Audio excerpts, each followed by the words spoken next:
വളരെ ഭീകരമായൊരു സംഭവം അതുകൊണ്ടാണ് ഞാൻ ഇത്രയും നേരം സംസാരിക്കാഞ്ഞത്. ഇപ്പം നിങ്ങൾക്ക് തന്നെ ഏകദേശം മനസ്സിലായിട്ടുണ്ടാവുമല്ലോ. ഇവിടെ കൗണ്ടർ ടോപ്പിൻ്റെ മുകളിലൊന്നും യാതൊരു പ്രോബ്ലം സംഭവിച്ചിട്ടില്ല. താഴത്താണ് മൊത്തത്തിൽ പോയത്. ഈ വെള്ളം ഒഴിച്ച് കെടുത്തതിന് ശേഷം ഏകദേശം 1 മണിക്കൂർ കഴിഞ്ഞിട്ടാണ് ഞാൻ ഈ വീഡിയോ എടുക്കുന്നത്. കാരണം തീൻ്റെയും പുകൻ്റെയും പ്ലാസ്റ്റിക് അരിഞ്ഞ മണം കൂടെ ആകുമ്പോൾ ഇവിടെ വല്ലാത്തൊരു സംഭവമായിരുന്നു. അതുകൊണ്ടാണ് ഇങ്ങോട്ട് കടക്കാൻ തന്നെ പറ്റിയിരുന്നില്ല. ഒരുപാട് വെള്ളം ഉണ്ടായിരുന്നു, അതൊക്കെ താനേ വെട്ടിപ്പോയിക്കണ്. ഈ ഗ്യാസ് പൈപ്പൊക്കെ കൊടുക്കുന്നത് നിങ്ങൾ കണ്ടില്ലേ? ഇതൊക്കെ തീ കത്തുമ്പോൾ സോഫ്റ്റായിട്ട് ഉരുകാൻ നിൽക്കുമായിരുന്നു. സിലിണ്ടർ ആണെങ്കിൽ തിളച്ച് മറിഞ്ഞ് കെടുക്കുമായിരുന്നു. നമ്മൾ സിലിണ്ടറുമ്പോൾ വെള്ളം ഒഴിക്കുമ്പോൾ ദോശച്ചട്ടിയിൽ ദോശ ഒഴിക്കുമ്പോഴത്തെ ശബ്ദമാണ് കേട്ടിരുന്നത്. പ്ലാസ്റ്റിക് ഉരുകിയിട്ട് ഗ്യാസിൻ്റെ അടുത്ത് വന്ന് നിന്ന് കത്തുക, പിന്നെ എങ്ങനെ ഇല്ലാതിരിക്കുക? കുറ്റിയുടെ അടുത്ത് വരെ പ്ലാസ്റ്റിക് ഉരുകിയതാണ് ഈ കാണുന്നത്. ഒരു പാത്രം വെള്ളം ഒഴിക്കും, അവിടുന്ന് ഓടും. കുറ്റി പൊട്ടിത്തെറിക്കണമൊന്നും ഇല്ലയെന്ന് കണ്ടിട്ടാണ് പിന്നെയും വന്ന് ഒഴിക്കുക. അങ്ങനെ ഒരു വല്ലാത്ത, എന്താ പറയുക, അങ്ങനത്തെ ഒരു ശബ്ദത്തിൽ നിന്നാണ് ഞങ്ങളൊക്കെ രക്ഷപ്പെട്ടത്. ഈ വീഡിയോ എല്ലാവരും കാണിക്കണ്ടെന്നാണ് പറഞ്ഞിരുന്നത്. പിന്നെ ഇതുപോലത്തെ അപകടം എങ്ങനെയാണ് തടയാന്നുള്ളതും എങ്ങനെയാണ് വരിക എന്നുള്ളതും കൂടെ നിങ്ങൾക്ക് പറഞ്ഞു തരാൻ വേണ്ടിയിട്ടാണ് ഞാൻ ഇന്ന് ഈ വീഡിയോ ഇട്ടത്. ഇതിപ്പോൾ എല്ലായിടത്തൊക്കെ കാണുന്നല്ലാതെ ഞങ്ങളുടെ കുടുംബത്തിൽ എവിടെ ഉണ്ടായിട്ടില്ല. അപ്പോൾ ഇവിടെ എങ്ങനെ ഉണ്ടായതുകൊണ്ട് അതുപോലെ തന്നെ വേറെ എവിടെ ഉണ്ടാവാതിരിക്കാൻ വേണ്ടിയിട്ടും ആണ് ഞാൻ ഇവിടെ ഇതിപ്പോൾ ഷെയർ ചെയ്യുന്നത്. ഇവിടെ ഇത് കുറച്ചും കൂടെ സ്ട്രോങ് ആവേണ്ടതായിരുന്നു. അതെങ്ങനെയാണ് ഇല്ലാതായത് എന്ന് ഞാൻ പറഞ്ഞു തരാം. ഈ ടൈൽസിൻ്റെ അവിടെയൊക്കെ നന്നായി തീയെത്തിയിരുന്നു, നല്ല ഉയരത്തിലായിരുന്നു കത്തിയിരുന്നത്. അടുപ്പിൻ്റെ അടിയിലൊന്നും അല്ലാതെ അങ്ങനെ വിറക് സ്റ്റോക്ക് ചെയ്ത് വെക്കരുത്. ഞങ്ങൾ അങ്ങനെ ഒന്നും സ്റ്റോക്ക് ചെയ്ത് വെക്കാറില്ല. ഇപ്പം നല്ല പാമ്പിൻ്റെ ഒക്കെ ഇടങ്ങാറാണല്ലോ, അതുകൊണ്ട് ഞങ്ങൾ തീരെ വെക്കാറില്ല.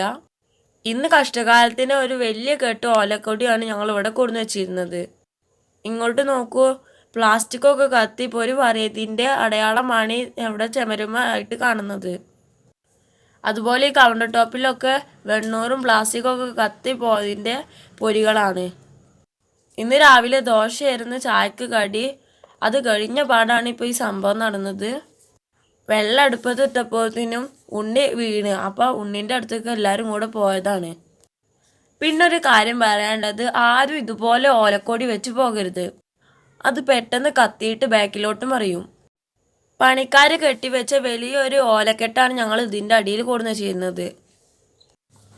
അതിപ്പോൾ ഈ കാണുന്നത് പോലെ നിന്ന് കത്തുമായിരുന്നു.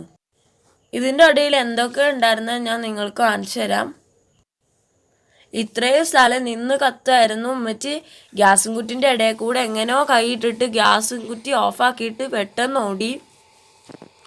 രാവിലത്തെ പാത്രമൊന്നും കഴുകിയിട്ടുണ്ടായിരുന്നില്ല, ചായടി കഴിഞ്ഞ പാടാണ് സംഭവം. അപ്പം ആരും അടുക്കള വിട്ടിട്ട് ഉണ്ണി വീണാലും ആര് വീണാലും പോകരുത്. ഇത് നമ്മൾ ഹെയർ കട്ടിങ്ങിൻ്റെ വീഡിയോ ഇട്ടില്ലേ, ആ സമയത്ത് എടുത്ത വീഡിയോ ആണ്. ഇതിൽ നിന്ന് അവിടെ എന്തൊക്കെ ഉണ്ടായിരുന്നെന്ന് നിങ്ങൾക്ക് കാണാം. ഈ പ്ലാസ്റ്റിക്കിൻ്റെ കവറൊക്കെ ഈ ബക്കറ്റിൽ നിന്ന് എടുത്ത് പുറത്ത് പരത്തല് ഉള്ളപ്പൂവിൻ്റെ പണിയാണ്. അപ്പോൾ അവൾക്ക് തന്നെ വേണ്ടിയിട്ട് ഉമ്മച്ചി ഒരു പണിഷ്മെൻറ്റ് കൊടുത്താണ്. അവൾക്ക് നല്ല സന്തോഷമായിക്കണേ. ഇവിടെ നിങ്ങൾക്ക് കാണാം മണ്ണെണ്ണക്കുപ്പിയും ഗ്യാസും കുറ്റിയൊക്കെ ഇരിക്കുന്നുണ്ട്. ഉമ്മച്ചി മണ്ണെണ്ണക്കുപ്പി സ്ഥിരം വെച്ചിരുന്ന സ്ഥലമാണത്. എന്തോ ഭാഗ്യത്തിന് ഇന്ന് കത്തിച്ചിട്ട് ഉമ്മച്ചി അടുപ്പിൻ്റെ മുകളിലാണ് വെച്ചിരുന്നത്. അല്ലെങ്കിൽ ആ മണ്ണെണ്ണക്കുപ്പിയും കൂടെ ഒരുക്കിയിട്ട് കത്തിയിരുന്നതിലത്തെ അവസ്ഥ ഒന്നും പറയാനേ പറ്റില്ല. ഒരു സ്ഫോടനം തന്നെ നടന്നേക്കാം. ഈ സിലിണ്ടറും ഉള്ളിക്കൊട്ടയും വയറും കൂടെ എത്രമാത്രം ചേർന്നിരിക്കുന്നതെന്ന് നോക്കൂ. എന്തോ ഭാഗ്യത്തിനാണ് ഇങ്ങനെ ഒഴിഞ്ഞു പോയത്. ഇനിയും കാണിച്ചു തരാം. ആ ഉള്ളിക്കൊട്ടയിൽ ഉണ്ടായിരുന്ന ഉള്ളികളാണ് അതൊക്കെ. ഇപ്പം ഇതാ ഒരുവിധം ഇങ്ങനെ ക്ലീൻ ചെയ്ത് വരികയാണ്. ഇത് നമ്മുടെ ചിമ്മിണിക്കൂടിൻ്റെ ഭാഗമാണ് കാണുന്നത്. ഈ മുകളിൽ കാണുന്ന പുള്ളിയൊക്കെ പ്ലാസ്റ്റിക് ഉരുകിപ്പോയിട്ട് ഓരോ പൊരികളാണ്. ഇവിടെ ഇങ്ങനെ തുടച്ചെടുക്കുകയാണ്. തുടച്ചെടുത്താൽ എന്തുമാത്രം കറിയുണ്ടെന്ന് കാണാം. ഇതുപോലെ ചിമ്മിണിക്കൂടിൻ്റെ ഉള്ളിലും പറ്റുന്നത്ര കൈ എത്തിച്ച് തുടച്ചെടുത്തിട്ടുണ്ട്. ഈ തട്ടും പാത്രങ്ങളൊക്കെ എടുത്ത് കഴുകി വൃത്തിയാക്കി. പക്ഷെ പഴയ ഗ്ലേസിങ്ങിൽ കണ്ട് വന്നിട്ടില്ല. തട്ടുമലൊക്കെ ഇപ്പോഴും ഒരു പുക കളർ തന്നെയാണ്. ചിമ്മിണിക്കോടൊക്കെ അതാ പരമാവധി എത്തിച്ച് തുടച്ചിട്ടുണ്ട്. ഈ മണ്ണെണ്ണ കുപ്പി ഇന്നേ ഒരു ദിവസം ഇവിടെ ഇരുന്നത് കൊണ്ടാണ് വലിയൊരു ദുരന്തം ഒഴിവായി കിട്ടിയത്. ഞങ്ങൾ പ്ലാസ്റ്റിക്കൊക്കെ കഴുകി ഉണക്കി ഈ വേസ്റ്റ് ബാസ്ക്കറ്റിലാണ് ഇട്ട് വെക്കാറ്. മീനിൻ്റെയും പാലിൻ്റെയും കവറൊക്കെ നന്നായി കഴുകി ഉണക്കിയിട്ട് ഇതിലാണ് ഇട്ട് വെച്ചിരുന്നത്. ഇതിൻ്റെ അടിഭാഗം വല്ലാതെ ഉരുകിയിട്ടില്ല. അതുപോലെ ഈ കൊട്ടയിലാണ് ചിരട്ടൊക്കെ ഇട്ട് വെച്ചിരുന്നത്. അത് നിങ്ങൾക്ക് നേരത്തെ കണ്ട ഫോട്ടോയിൽ കണ്ടാൽ മനസ്സിലാകും. ആ ചിരട്ടൊക്കെ എത്ര വെള്ളം ഒഴിച്ചിട്ടും കെടാതെ നിന്നിട്ട് കത്തായിരുന്നു.